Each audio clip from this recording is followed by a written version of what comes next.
Capitalism in the crosshairs. Social activist and U2 frontman Bono now weighing in on the big debate sparked by comments from Congresswoman Alexandria Ocasio-Cortez.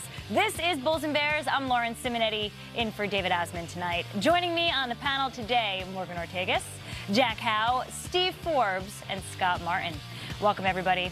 Well, Congresswoman AOC making waves earlier this week for saying that a system that allows billionaires to exist when others struggle in poverty is immoral and wrong. Well, here's what Bono had to say at a forum in Davos today. Capitalism is not immoral. It's amoral. It requires our instruction.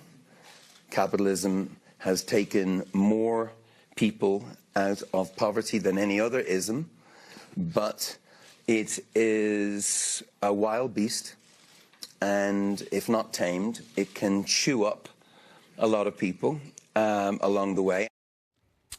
Panel, what do you make of Bono's explanation there? Well, I think saying that capitalism is a wild beast is making the point that human beings are wild beasts unless constrained. And if you have sensible rules of the road, capitalism works. As he points out, 137,000 people each day are brought out of dire poverty because of what capitalism, free markets, whatever you want to call it, has done. In 200 years, per capita income in today's dollars has gone from a little over $1,000 in this country to over $50,000. And where does she think the money comes from to make possible progress? It comes from investment. It comes from people investing capital. It doesn't happen from government. Government takes from the people. People create the resources that she so willfully wants to use. Wild beast might be a little too flattering right now. I'm looking at the earnings estimates for the first quarter. They're down to 2%. We've got more like a turtle with a cramp right now. We should be so lucky as to have a wild beast. But look, remember when Bono used to be like a far left activist, person outspoken on these same issues? He was basically AOC 30 years ago. This was what happens when you put a couple of $100 million in someone's bank account. All of a sudden, they love capitalism. So I'm happy to hear it anyhow. Until he had records to show, right, Jack? I mean, that's the thing. It actually benefited him, capitalism, that is, over time. I hate the verb, I guess, that AOC, if I can use that term, used, which is allows. Come on, allows actually propagates, creates billionaires, creates success. That's the whole thing. Capitalism doesn't allow anything. It actually promotes people to be more efficient. It allows free markets to at least behave. So there's your allows. It allows companies who do things well to actually make profits. And those who don't, by the way, via the free markets, will go away. They'll get blasted out of there because people won't buy their stuff. Capitalism works. Well, yeah, where does she think the wherewithal comes from that enables her to wear those nice clothes? They just don't grow on trees. Business people do it, and business people are able to do it because they have capital from savings of people. Well, let me just say I always agree with Bono because I love Bono. I met him a couple years in Munich, actually. I have a cute selfie with him. But he made a great point here, I think, in actually defending capitalism, as we see it now. The one thing that I think that we do that we mistake is we dismiss AOC, and she actually has a lot of reach to millennials, to young people, the generation coming behind it. And even though, Steve, I totally agree with you with the fundamentals of what you just said, I think that the Republican Party has a very big messaging problem with young people as it relates to socialism and to capitalism. I mean, they're not looking at Venezuela, which we're going to talk about later in this show, and how people are literally starving in the streets there. She's giving them some sort of, Swedish, Norway, utopian vision, which doesn't even make sense of capitalism. They're being tricked. So, go ahead, Scott.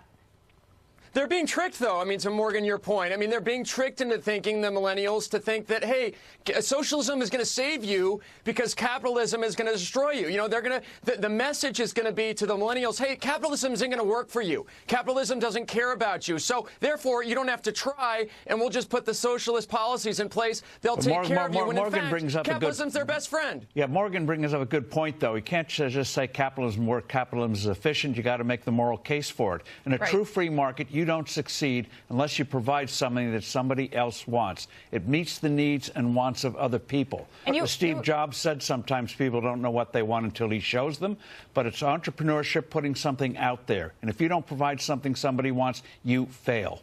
You were talking, Morgan, about the messaging of the Republican Party on the benefits of capitalism. And I used to think that Democrats are for capitalism too, but maybe not. I think, well, for a lot of people, and when we're talking about the rock star Bono, his heart might be Democratic, but when you grow up and you have money, you realize Republican makes more sense in a lot of things. But if you look at this younger generation, of which AOC is part of, they're saddled with student debt. Right. Until recently, they've had difficulty finding jobs. They don't have the down payment. Came of age during the financial crisis. For a home, and you can see where, in that case, because they're excluded from capitalism, that is hard for them. But what the point that should be made is that crisis and the problems they've had with student debt, where did that come from? The government.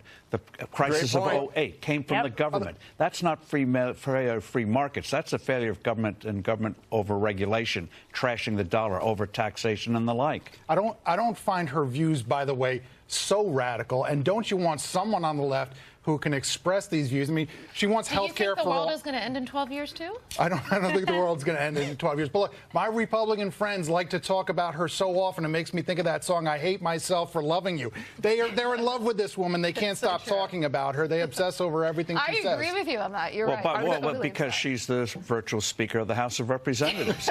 It's amazing. She and her radical friends got on the Financial Services Committee. Usually have to wait years, but they bowled their way into it. Nancy Pelosi doesn't dare do anything without their permission. It's amazing.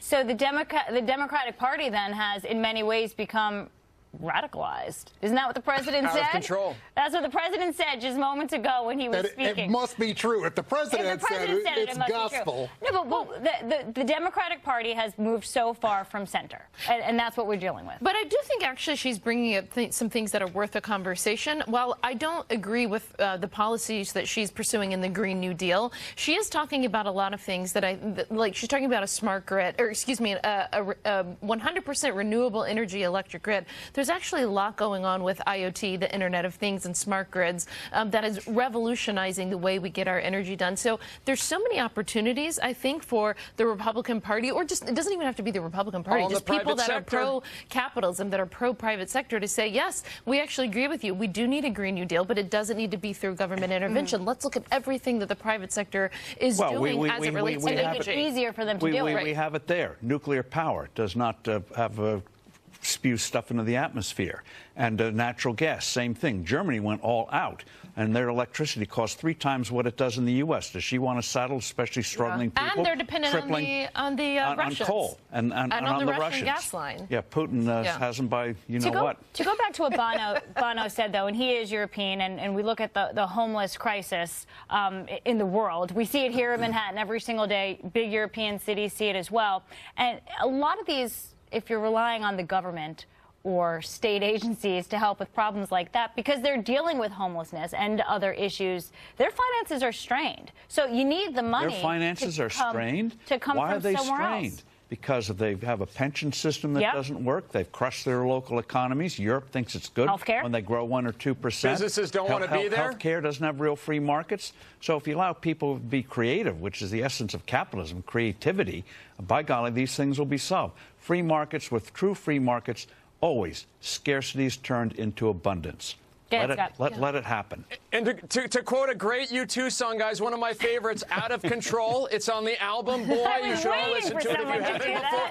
This is going out of control. I mean, if we let AOC take her reins as far as she wants to go, it's going to be out of control. I'm telling you guys. 12 years, let's say, we'll be lucky if she's in control and the world ends in 12 years. How about that? Well, one of my very good friends, Kristen Soltis Anderson, she's on Fox quite a bit, has done a significant amount of polling. If anyone's interested in this, she's got a book out called The Selfie Vote. I encourage everyone to read it. I have been so shocked and surprised at the polling that she has done of young millennials as it relates to the Republican Party, to capitalism, to socialism. I mean, this is something that I think that we have taken for granted, those of us that are for free markets and free enterprise. We're losing, but we're losing this generation. We have to seriously consider that. And that's a good thing for the Republicans. They've got to learn to communicate again instead of taking for granted what they had from Ronald Reagan. I think AOC is setting a bar here, and Republicans need to respond if they want to. Look, she's saying we have a wealth inequality problem. Her answer is tax the super high incomes at 70%. Now, if you have a better plan to deal with the problem, let's hear it. She's saying we need to provide health care for people. We want universal health care. I'm still waiting to hear the Republican plan. I'm not saying her plans are the best way. I'm saying if the answer can't just be burn more coal. Like, she has a plan. I'm not necessarily with all of it. I'm waiting for Republicans to produce better ideas. That's very fair. We'll see as 2020 is right around the corner. Well, President Trump defiant as he and Speaker Pelosi duke it out over if, when, and where the president will deliver the State of the Union address less than a week away. This as the shutdown drags on, day 33 now. The latest developments happening right now on Capitol Hill when we return.